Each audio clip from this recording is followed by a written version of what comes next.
What's up, Tailgaters? My name is Tailgate Nate. Welcome back to my channel. Yesterday, I gave you my top 10 most overrated teams in 2021. Today, I'm going to be giving you my top 10 most underrated teams in 2021. Again, this happens every year. People seem to just not talk about some teams enough, but I'm going to let you know about these teams that are going to be underrated this year. Hey, if you guys enjoy, leave a like. Also, subscribe if you're brand new to the channel or you enjoy my content. Turn on the notification bell so you know when I upload. You can always leave a comment down below. I try to read every single one.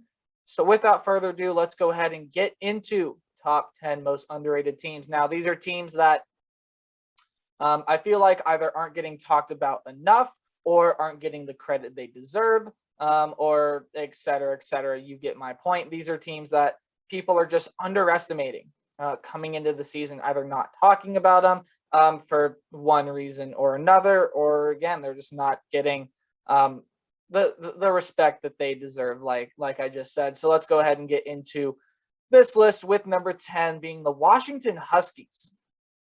And every slide I'll give you stats from last year. I'm not going to go through them. They're there for your viewing pleasure, and 3 reasons why they should be or necessarily aren't being talked about. So again, number 10 is the Washington Huskies, a team in the Pac-12 North. Everyone seems to think that Oregon is going to run away with this division. Now, we talked about Oregon yesterday, how I think they're just a little bit, might be being overrated. Now, that's not definite for sure. I am even part of that cause. I skyrocketed Oregon, so I thought they looked really good. But again, they're skyrocketing in polls everywhere, and I feel like people are focusing their attention on Oregon, not really thinking about Washington.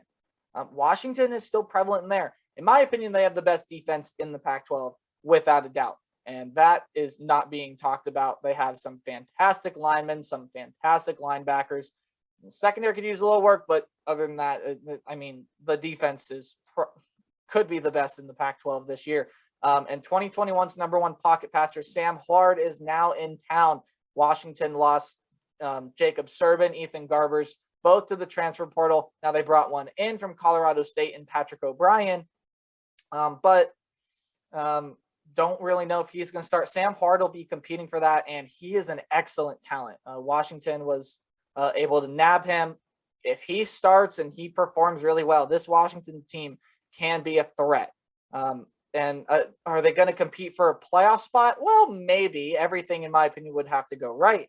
But this team just needs to be talked about. Now, the only reason they're at number 10 is because people are putting them in top 25 polls and giving them some respect. But this team to me can just be something really special.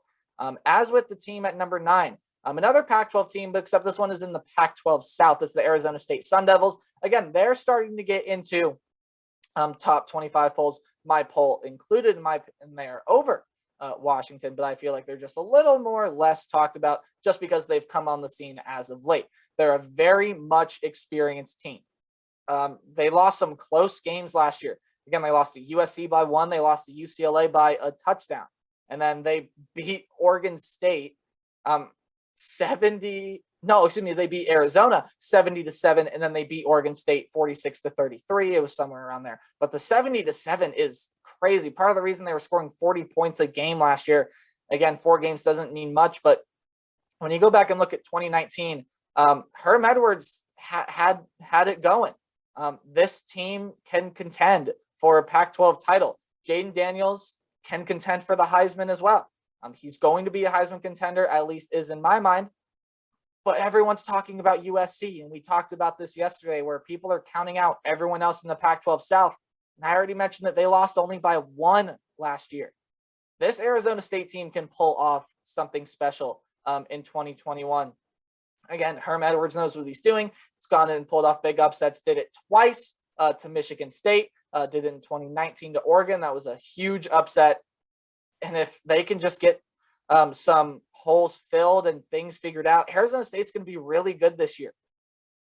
Number 8's another Pac-12 team from the Pac-12 South, and it's UCLA. This team is not getting talked about at all. I believe they're number 2 or 3. They're in the top 10 in returning production, returning 91% of their production last year. And they have the most overlooked group of running backs in the nation. I mean, Demetric Felton, what can you say about him? He is incredible. They're getting some transfers in at the running back position as well, including Zach Charbonnet over from Michigan.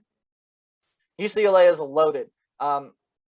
Dorian Thompson-Robinson should be the quarterback again, but again, they brought in another quarterback from the transfer portal, I believe in Ethan Garbers. He went over from Washington to UCLA. So just switching divisions in the Pac-12, not a huge travel. All of their losses last year, and there were 4 of them, they lost by 1 possession. So this team was a couple possessions away from maybe having close to an undefeated season. And again, I'm going to mention this again. Everyone is talking about USC. Again, they only lost by 5 last year. So again, UCLA is close. They can fill some couple pieces, get that defense a little bit more improved. You see their numbers were not very good last year. Yeah, this team is going to be a force to be reckoned with. And I think this team is going to be competitive in the Pac-12 South. They're number 8. We're going to step aside from the Pac-12 for a little bit. Don't worry, we're going to come back. There's a team that's later on this list. West Virginia, to me, is at number 7. Now, 6-4 last year. And they were competitive with some teams like Oklahoma and Oklahoma State and Texas. And I mean, the people are just forgetting about this team. This team can be really good. West Virginia went over a culture change. I love the culture change. I think it's made them so much better. They have an amazing pass defense. You look at their numbers last year. If they can keep that up, this is going to be an interesting team. The only problem I have with West Virginia is consistency. If they can get consistent, they can be really good. But people are hyping up TCU way more than anyone else in the Big 12, maybe except Iowa State and Oklahoma. But again, for good reasons. I mean, TCU should be good this year as well. Are they overrated? Again, they probably just barely missed the list. But in my opinion, no, that's a top 25 caliber team. But so is this, and people aren't talking about it. West Virginia can be a surprise this year. And I think this team is more than capable of pulling off an upset or 2 in October or November. Watch out for this team. They're sneaky. Number 6, we're going to move to the ACC, and that's Boston College. People are talking a lot about NC State. Of course, people are talking about North Carolina and Miami and Clemson. But in my opinion, Boston College probably might be the 4th best team in the ACC as of right now. 75% returning production, and that includes Phil Jurkovec. Notre Dame seems to be missing him right now, right? Phil Jurkovec is a legit threat. You saw how he was able to tear up Clemson a year ago. Now, of course, that fell off because Clemson figured him out, but Phil Jurkovec is a very good quarterback, and he's got some nice weapons around him too. Again, like I just talked about, they battled with Clemson. They've proven that they can battle with the ACC's top talent. They were close to beating North Carolina. They were a couple possessions away from Miami. Again, they were a couple possessions away from Clemson. I mean, this was a solid team last year. Again, all the attention is going to go to Clemson and North Carolina and Miami, like I just talked about. This team needs to be talked about. This is going to be a superb team to watch next year. I can't wait to see Boston College get on the field. In my opinion, they're probably the team that I'm going to look forward to watching the most, maybe except my Ohio State Buckeyes. I just really think this team, if they can kick it into high gear, this is going to be a really good team. And again, they're going to be able to pull off some upsets if they really string it together. Number 5 is Arkansas. 78% returning production from last year after what was a much improved season. Now 3-7 might be like, Nate, what are you talking about? That's not an improved season. It is after what Arkansas has been dealing with the years before that. Arkansas went through a culture change when Sam Pittman came in, and it's worked out only for the better for the Arkansas program. They lost 3 games. Sorry, let's just say games, not game. They lost 3 games by 1 possession last year, and they were against some pretty solid teams. But again, if you remember, they gave Georgia a run for their money early in the game. Of course, Georgia came back, was able to beat them in the end, but they were still competitive with them. And we all know how good Treylon Burks is, or at least we should. If you don't know who Treylon Burks is, you need to get on that. Go watch some tape. Treylon Burks is stupid good. He had a great catch against Ole Miss. Probably the thing that put him on the map. Where does he fall in my top 10 wide receivers? You'll have to find out later this offseason. I mean, if Arkansas can replace the quarterback because Felipe Franks got signed, I believe, with the Atlanta Falcons. So if Arkansas can replace that, they can get some other pieces filled. This is going to be a really nice team to watch as well. They're on the precipice of a bowl game. Watch out for this team. Number 4 is Minnesota. How come's no one talking about Minnesota? Last year was what it was, and with the Big Ten playing only Big Ten teams, Minnesota's defense was just young. It was a young defense. It's going to be more experienced next year. Yes, losing Antoine Whitfield hurt. They were one of the worst teams in returning production last year, but they're up there with some of the better ones this year. Tanner Morgan is an experienced quarterback, and he's got weapons. Believe me, Tanner Morgan has got weapons. Chris Ottman-Bell, very, very good receiver. Of course, Rashad Bateman leaving. That is going to hurt. But Mohamed Ibrahim, that running back, in my opinion, is a top 10 running back coming into the season. I mean, he's coming off a breakout year and is probably poised to have yet another and bigger one this year with a full slate of games. Minnesota's a team you don't want to overlook. I mean, especially in a division like the Big Ten West, which is wide open. Anyone can come out of there and win it. I maybe even think Nebraska can come out of that division and win it. That might be stretching it a little bit, but I mean, they have a shot, yes, and so does Minnesota. This team needs to get some publicity. They're going to be pretty good next year, or at least should be fairly decent. They're number 4. The team to watch, also a team to watch, like everyone else on this list, Pittsburgh Panthers. Kenny Pickett's going to be well seasoned, well experienced with a lot of good weapons around him. Pitt's been one of the more underrated teams for years and years, but this year especially, I mean, they lost some close games and could have won them. Some overtime games an overtime game that they could have won. I believe that was against Boston College. You can correct me if I'm wrong. Probably am. And then some other close games where they were just competitive but couldn't pull it out. I mean, this team is close. North Carolina and Miami are going to get the spotlight. And I mean, I don't blame people. North Carolina and Miami are just the better teams. But Pitt is up there. Pitt is one of the teams that you got to watch out for this year. Much like Boston College, they can pull off an upset if need be. Pitt should be competitive this year. Enough said. I mean, this is going to be a solid team. And now we're finally back to the Pac-12. Number 2 is Utah. Why is Utah on this list? I'll tell you.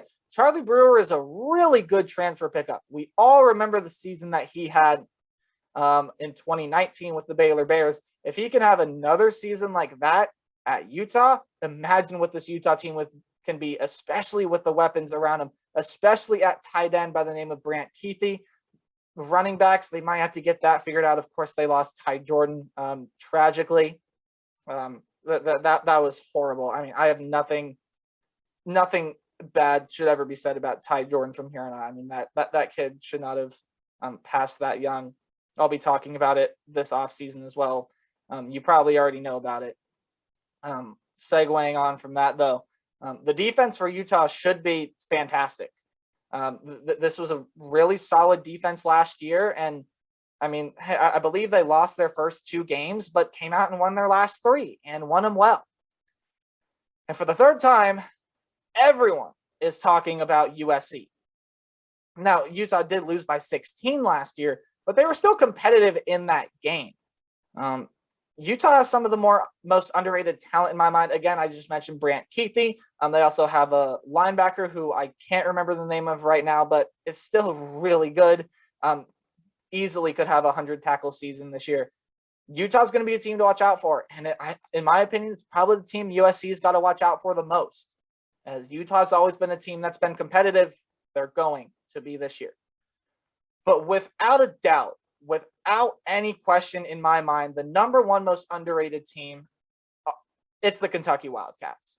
Where do I start talking good about this team? There are so many places I could start. In my opinion, they benefited the most from the transfer portal. Terry Wilson was gone. They picked up Will Levis. They needed some piece at wide receiver. Wan'Dale Robinson is coming in.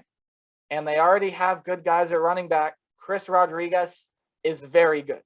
Very good. Top 10 running back in the nation in my mind. The one thing that has had a problem with this team is their lack of ability to pass the football. They were able to do it in 2018, and that's why they were good, is they could pass the football. But 2019, 2020, when they just kind of fell off, it was because throwing the football wasn't really a thing. They were kind of becoming an option offense. They should finally be throwing the football this year. Finally. Again, it wasn't super prevalent in 2018, but it was there. It might not be super prevalent here, but it's there. And Chris Rodriguez is going to be even more dangerous when Kentucky's passing the football. That 121.5 passing yards per game, that should go up. So I mean, just wait and see on this team, I guess. This is going to be the most surprised team in 2021, in my opinion. I think this team is capable of being top 25 caliber. Everything just seems to be going right for this team. They're going to do fantastic in 2021. Let me know if you guys think I missed any team, or if there was a team on here that maybe isn't so underrated. You guys can let me know your thoughts in the comments. Always remember to like, subscribe, ring that bell. That's my overrated, underrated teams done. Next video up will probably end up being the games I'm looking forward to the most out of the non-conference. And then we're getting in the schedule preview and predictions. As usual, remember to play hard, but tailgate harder. I will see all of you guys very soon with the top 10 games I'm looking forward to watching out of the non-conference slated games this year. Goodbye.